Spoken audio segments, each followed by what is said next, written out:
Hola, ¿cómo están? Bienvenidos a este espacio donde vamos a hablar del tarot, pero no de la forma en que se suele hablar. Hoy no vamos a ver el significado de cada carta, ni tampoco vamos a hacer una tirada en este video. Lo que hoy voy a hablar es algo mucho más importante y que muy pocas personas explican bien, y es qué le podemos preguntar al tarot y qué es mejor no preguntarle.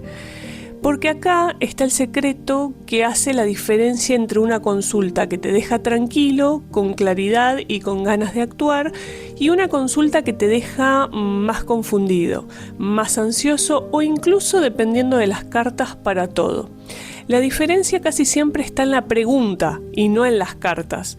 Entonces vamos a hablar puntualmente del tarot Rider-Waite-Smith, que es el mazo que más se usa en el mundo y personalmente que más uso, y el que seguramente tenés en mente cuando pensás en el tarot.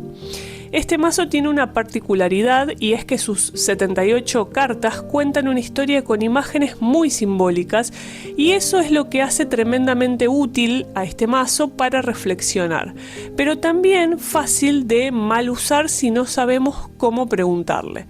Así que si sos tarotista y querés ordenar tus consultas, o si además sos consultante, y querés aprovecharlo mejor, este episodio es para vos. Así que comenzamos. Antes de meternos con las preguntas, tenemos que aclarar algo de base, porque de ahí se desprende todo lo demás. El tarot no es una máquina que predice el futuro, como si el futuro fuera solamente una línea fija, escrita de antemano, y las cartas simplemente te lo muestran. Esa idea, aunque es la más popular, es la que genera casi todos los malos usos del tarot. Una forma útil y más realista de entender el tarot sería pensarlo como un espejo de energías, tendencias y patrones. Las 78 cartas representan arquetipos que son situaciones humanas, algunas universales y otros que tienen que ver con los arcanos menores, más con los estados de ánimo o procesos de vida cotidianos.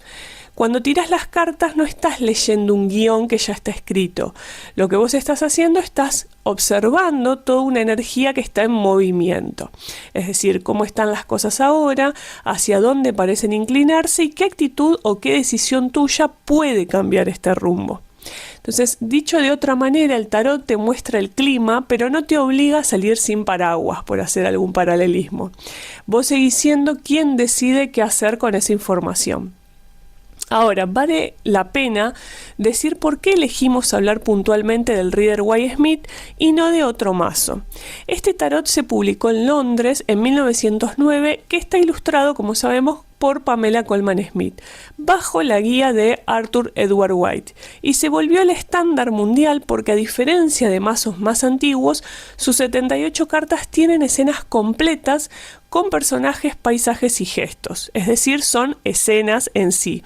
Eso hace que cualquier persona, tenga estudios de tarot o no, pueda mirar una carta y empezar a leer algo en esa imagen, casi como leer una viñeta de historieta. Esa riqueza visual es una ventaja enorme para la reflexión, pero también es la razón por la que resulta tan tentador proyectar en las cartas cualquier cosa que uno quiera ver, incluida una respuesta que en realidad no está ahí. Por eso la pregunta que le hacemos al mazo es tan determinante, porque define qué parte de esa riqueza simbólica vamos a usar y para qué. La idea central de todo este episodio es mostrar que el tarot funciona mejor cuando se lo usa para entender e iluminar una situación y no para reemplazar tu decisión, tu visita al médico, tu visita al abogado o tu propio criterio, ¿no? Cuanto más se acerca una pregunta a ayúdame a entender qué está pasando mejor resultado da. Cuanto más se acerca a decidí por mí o decime exactamente qué tengo que hacer o qué va a pasar, el resultado va a ser peor. Ahora sí, vamos a la parte más práctica. Te voy a nombrar los grandes tipos de preguntas que funcionan bien con este tarot y te voy a dar ejemplos concretos de cómo formularlas. En primer lugar, preguntas sobre energías y contextos actuales. En vez de preguntar qué va a pasar con mi trabajo, es mejor preguntar cómo está la energía en mi ambiente laboral hoy o qué necesito ver con más claridad en mi situación laboral actual. Fíjense que estas preguntas le dan al tarot algo concreto para describir en lugar de pedirle que como que adivine un hecho futuro. Ojo, no significa que no exista el tarot predictivo o que muchos, digamos, se inclinen a usarlo y que esté mal. No, sino que para mí, desde mi perspectiva, sería como más fructífero para la persona, el consultante, hacer este tipo de preguntas. Después, también están las preguntas sobre los patrones y actitudes propias. Entonces, por ejemplo, ¿qué patrón se repite en mis relaciones de pareja? ¿Qué actitud mía está frenando este proyecto? ¿O qué necesito soltar para avanzar? Fíjense que este tipo de preguntas es oro puro para el autoconocimiento porque el tarot Rider-Waite-Smith, con su carga simbólica y además psicológica, es excelente para reflejar dinámicas internas. Después tenemos preguntas sobre posibles caminos o consecuencias de una decisión y estas están buenas porque acá hay un formato muy efectivo que se llama tirada de caminos alternativos. Entonces, si elijo el camino A, ¿qué energía se abre o qué posibilidad puedo obtener? Si elijo el camino B, ¿qué energía se abre por este lado? Entonces, por ejemplo, ¿qué tendencia energética tendría si acepto este nuevo trabajo? ¿Y qué tendencia energética tendría si me quedo donde estoy? Fíjate que el tarot no está eligiendo por vos, está iluminando posibilidades para que vos decidas con más información. Ahora, otro tipo de preguntas son preguntas de balance y de chequeo interno, y estas están buenas también como para no saber cómo está la persona. Entonces, ¿cómo estoy emocionalmente en este momento? ¿O qué necesito atender de mí en esta etapa? Otra pregunta podría ser, ¿qué energía predomina en mi vínculo con tal persona desde mi propio lugar? Entonces, este tipo de consulta funciona como una fotografía interior muy parecido a lo que buscarías en una sesión de reflexión o de meditación guiada. Por último, preguntas orientadas a la acción, están buenas también hacerlas, porque este formato es uno de los más sanos que existen. Por ejemplo, ¿qué consejo me traen las cartas para encarar esta negociación? ¿O qué actitud me conviene tomar frente a este conflicto familiar? ¿Por qué? Porque termina siempre devolviéndote algo que vos podés usar, es decir, te da una herramienta, un consejo, una actitud o una perspectiva. El truco para reconocer una buena pregunta siempre debe formularse empezando. ¿Qué energía, qué necesito ver, qué actitud o cómo puedo? ¿Sí? Si tu pregunta empieza con ¿cuándo va a pasar sí o no? ¿O qué va a hacer la otra persona? Probablemente ahí sí estés entrando en un terreno difícil para además la interpretación y para la respuesta que te va a dar el tarot. Y eso es lo que vamos a ver en estos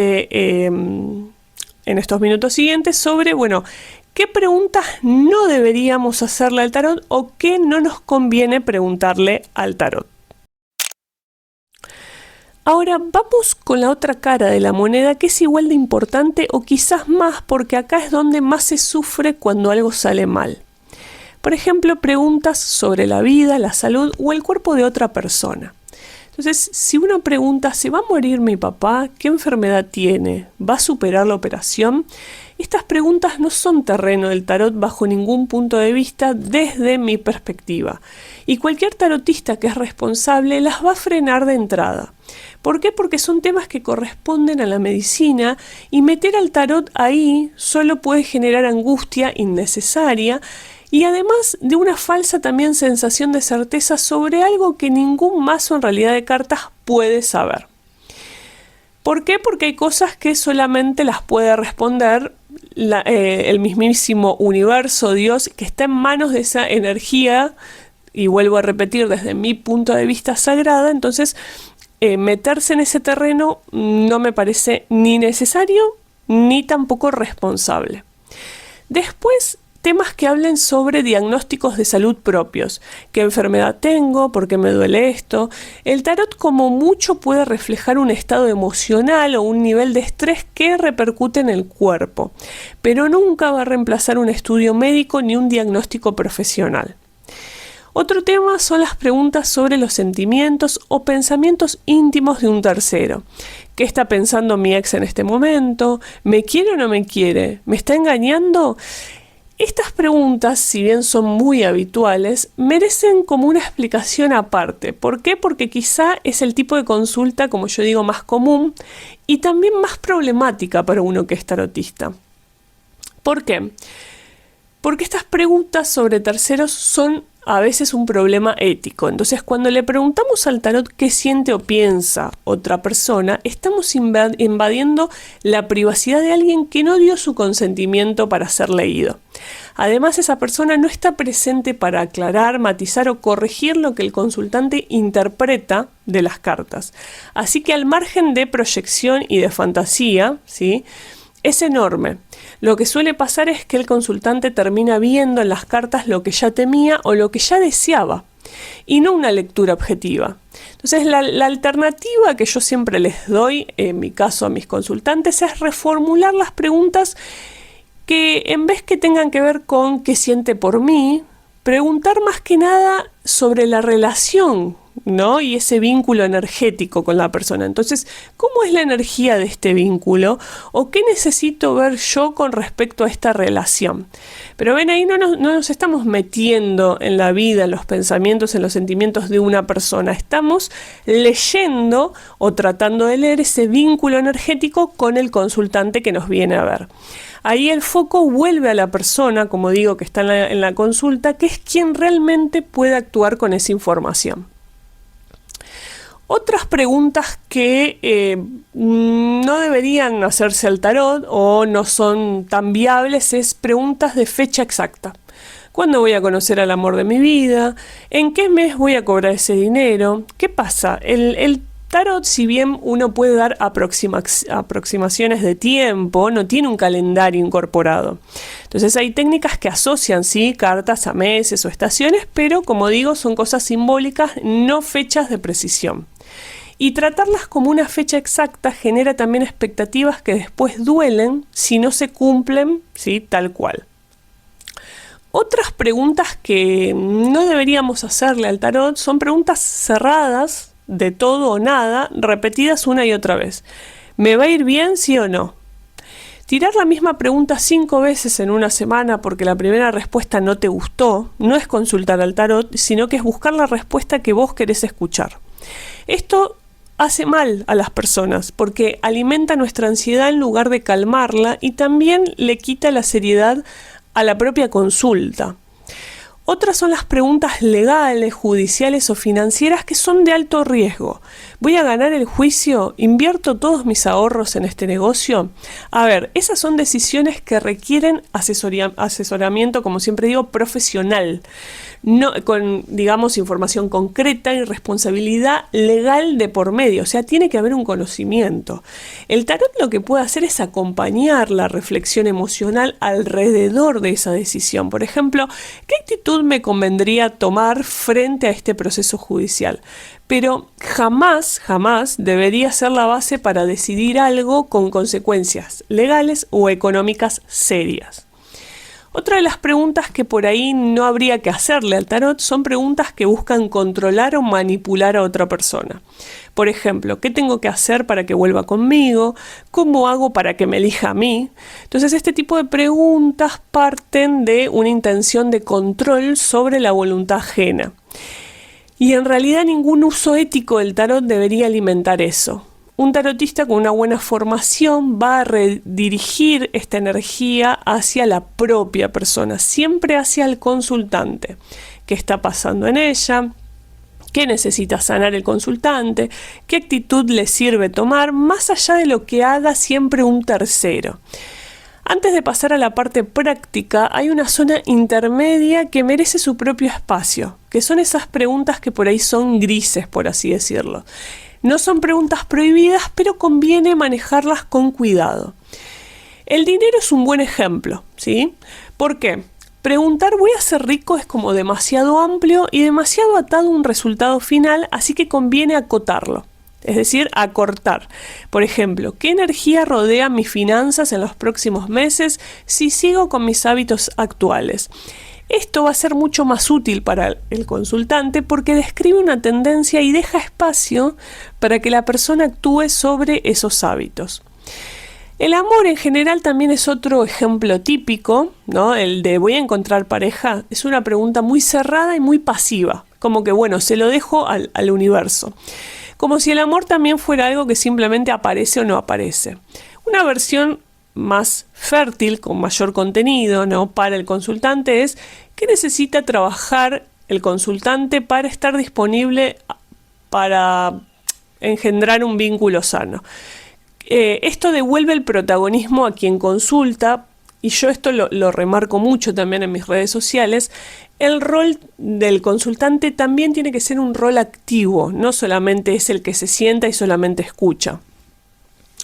Después, los proyectos a largo plazo, como un embarazo buscado, un cambio de país o una mudanza. Son temas muy delicados porque mezclan expectativas muy grandes con variables que no dependen solo de la persona. Entonces ahí el tarot puede acompañar el proceso emocional, mostrar qué apoyos internos tiene la persona o qué miedos conviene mirar de frente, pero conviene evitar preguntas que suenen como a garantía. Por ejemplo, ¿va a salir bien? Nadie ni las cartas puede prometer eso, ese es el tema. El tarot te muestra posibilidades, no sentencias. Entonces aprovecho también este espacio para desarmar un miedo muy instalado porque está directamente relacionado con el tipo de pregunta que hacemos. Y este miedo tiene que ver con ciertas cartas como la torre, la muerte o el diablo. Estas cartas suelen asustar porque sus imágenes son fuertes, pero en el sistema Rider-Waite-Smith casi nunca hablan de una muerte física o de una catástrofe literal. La muerte suele representar un cierre de etapa necesario para que empiece algo nuevo, es algo simbólico. La torre suele mostrar la caída de una estructura que ya no tenía bases sólidas, ¿sí? Como muchas de nuestras creencias, que algo duele, pero que esta caída brusca, ¿no? Es necesaria para despejar el terreno. El diablo también suele señalar una atadura, un hábito o una dependencia de la que conviene tomar conciencia. Te cuento esto porque cuando la pregunta está bien formulada, centrada en tu propio proceso, estas cartas se vuelven aliadas. Te muestran justo lo que necesitas mirar. En cambio, cuando la pregunta es del tipo ¿va a pasar algo terrible? ¿O se va a morir tal persona?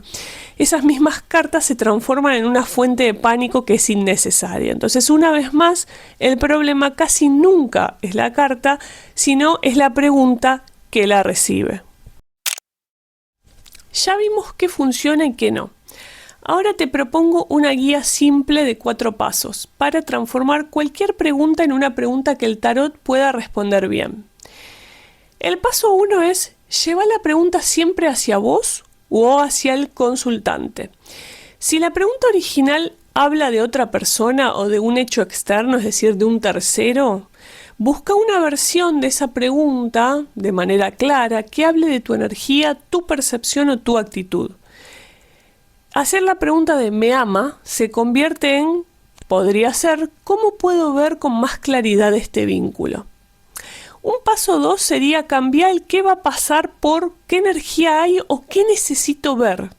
Entonces, esto saca la pregunta del terreno de la predicción rígida y la lleva más al terreno de la tendencia y la reflexión, que es donde el tarot rinde mejor.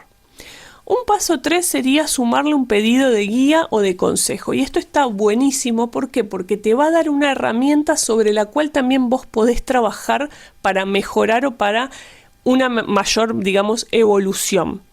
Preguntas como ¿qué consejo me traen las cartas frente a esto? Cierran una consulta con algo accionable, como dije, con una herramienta. Algo que te puedes llevar vos a la vida real en vez de una frase suelta que a veces te causa ansiedad, miedo y es difícil de aplicar. Un último paso sería revisar la intención antes de tirar las cartas, ya seas tarotista o ya seas vos el consultante. Entonces preguntarse, ¿estoy buscando entender algo con esta sesión o estoy buscando que me confirmen lo que yo quiero escuchar? Esta pausa de 30 segundos antes de consultar mejora de manera enorme la calidad de cualquier consulta. Para cerrar esta parte, quiero hablar un minuto de la responsabilidad de cada lado de la mesa, como lo dije hace un rato, ¿no? De estos roles. Si sos tarotista, tu trabajo no es solo saber leer las cartas, es también saber leer la pregunta. Entonces, la sesión ya empieza desde el minuto 1, donde alguien te contacta, ¿no? Para tener una sesión. Entonces es parte de tu tarea ayudar a la persona a reformular una pregunta que observás que no es clara, que es dañina o imposible de responder. Entonces, antes de tirar una sola carta, tenés que frenar a tiempo y ver si esa pregunta se dirige hacia la salud de un tercero o sobre un diagnóstico que, digamos, la tenés que frenar porque no es falta de poder, no es que, bueno, no puedo responder esa pregunta, sino que se trata más de la ética profesional. Muchos discuten o reniegan sobre este término aplicado al tarot, pero a mí me parece muy importante la ética profesional porque cuando hacemos una sesión, quien está enfrente de nosotros es una persona. Y si nosotros le decimos algo que le pueda afectar, no solamente podemos afectar una relación con alguien, sino que podemos afectar directamente a la persona en términos, por ejemplo, psicológicos. Entonces, si vos consultás al tarot como cliente, tu responsabilidad es recordar todo el tiempo que las cartas no toman decisiones por vos, que no son sentencias, que existe el libre albedrío, que sigue siendo tuyo, también el término a mí me gusta usar de soberanía personal, que vos tenés el poder para accionar, ¿no? Sin que nadie te marque un camino a seguir. Entonces el tarot te puede mostrar una probabilidad si nada cambia, pero la palabra clave ahí es si nada cambia.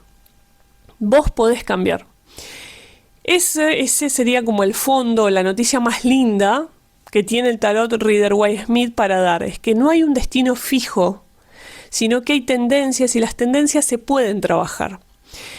Un último punto de responsabilidad que también quiero nombrar, porque en la práctica es uno de los que más problemas trae, es la dependencia que se genera muchas veces. Entonces, consultar al tarot antes de cada decisión chiquita en lo cotidiano, desde qué ropa me voy a poner hasta me conviene salir a la calle, es como ya una señal de que esta herramienta dejó de acompañar a la persona y empezó a reemplazar, diría yo, el propio criterio, ¿no? Entonces, un uso sano del tarot tiene pausas. Se consulta cuando hay algo genuino para reflexionar, no como un hábito compulsivo frente a cualquier duda pequeña. Una buena práctica tanto para tarotistas como para consultantes es la regla de espaciar las consultas sobre un tema. Si ya se tiró una pregunta sobre determinada situación, conviene dejar pasar un tiempo razonable y dejar que la vida real avance antes de volver a consultar exactamente lo mismo. Repetir la tirada el otro día porque la respuesta me incomodó o no me gustó, no cambia la energía de la situación. Solamente va a cambiar el humor de quien pregunta en ese momento. Ahora sí, vamos cerrando, y si te tuvieras que llevar solo 3 ideas de todo este episodio, yo diría que primero, el tarot ilumina energías y tendencias, no dicta un destino fijo y no me voy a cansar de decirlo, ni reemplaza un médico a un abogado o tu propio criterio. Después, que las mejores preguntas hablan de vos, de tu energía, de tu actitud y de tus decisiones. Y si no podés hacerlas de manera clara, tenés que pedirle que la otra persona intente formular una pregunta más clara. Las preguntas sobre la vida íntima, la salud o la voluntad de una tercera persona, conviene evitarlas o, como dije recién, reformularlas hacia tu propio lugar. Y por último, una buena pregunta hecha con calma y con intención genuina, clara, de entender, vale más que 100 tiradas apuradas hechas con ansiedad. Si te queda una sola frase que yo podría decir, ¿sí?, en este episodio, es que el tarot Rider-Waite-Smith es más útil como una linterna, más que nada para ver posibilidades, como decir que es algo que sentencia tu vida. Una linterna no cambia el camino que existe delante de vos, pero te va a permitir ver con más luz, evitar algunos pozos y caminar con más confianza. Esa es en definitiva la actitud creo yo desde mi perspectiva y mi experiencia, una actitud sana y positiva con la que cualquier persona puede acercarse a una consulta de tarot, ya sea del lado de quien tira las cartas o del lado de quien consulta. Ahora sí, espero que te haya servido esta información. Gracias por acompañarme hasta acá. Espero que estas preguntas te ayuden a tener consultas más claras. Nos encontramos en el próximo episodio. Si te gustó este capítulo, déjame tu like, suscríbete a mi canal y activa la campanita de notificación para ver el próximo video. Hasta la próxima.